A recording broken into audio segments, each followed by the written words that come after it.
living daily in reality. That's what we all want to do. But what is reality? Is it just what we face in our jobs?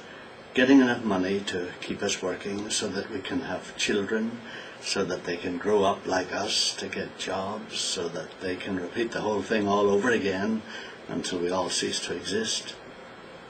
Is this the sum total of reality? Or is there some real reality behind this world that we see around us? I'll tell you the answer I've come to, but only if we can talk a little more together so that I have the chance to explain why I think this. Reality is that you personally have a loving Father who created the universe. He made you inside His only Son so that He could live a unique life in you here on earth.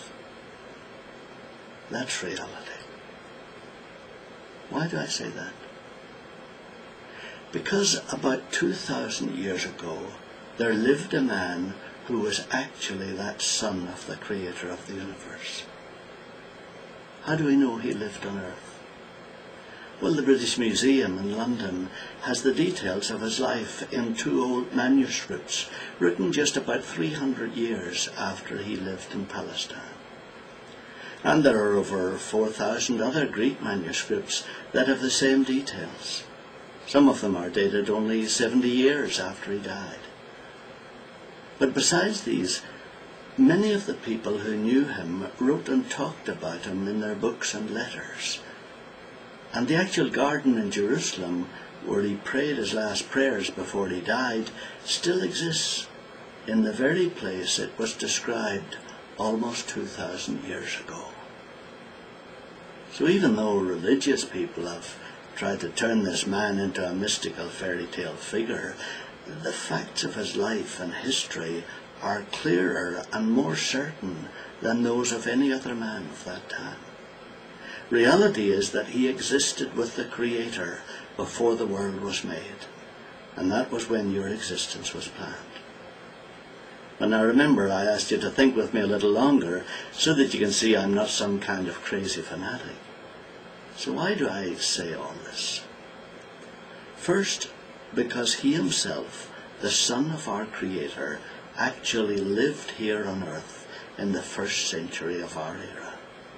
That is, he was born about 6 BC, when the Roman Emperor Caesar Augustus decreed that a census of the whole world should be taken. Quirinius was the governor of Syria, and a man called Joseph, who was the human father of this only son of our Maker, had to go to the town Bethlehem, where he had been born.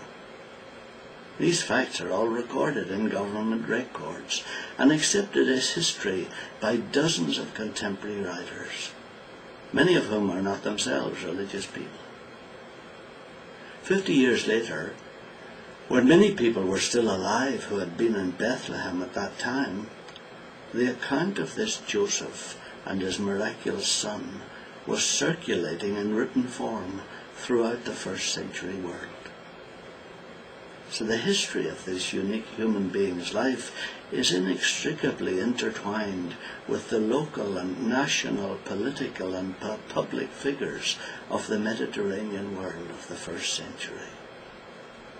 In the thousands of historical records, not one questions that this man actually lived on the earth at that time. Secondly, because the history of his actions and his words has been preserved so precisely, one is compelled to respect and examine closely the authenticity of his explanation of reality. His death and return to life are attested and recorded by ordinary people and by scholars who died because of their eyewitness accounts. So the serious thinker has no option but to delve deeply into the words this person spoke about the Creator that he called Father. If you and I were actually made as part of our Creator's only Son, then our visit here on earth is only a small part of our real existence. And our whole life opens up into something far more spacious and limitless than we ever imagined. So let's think together about this again.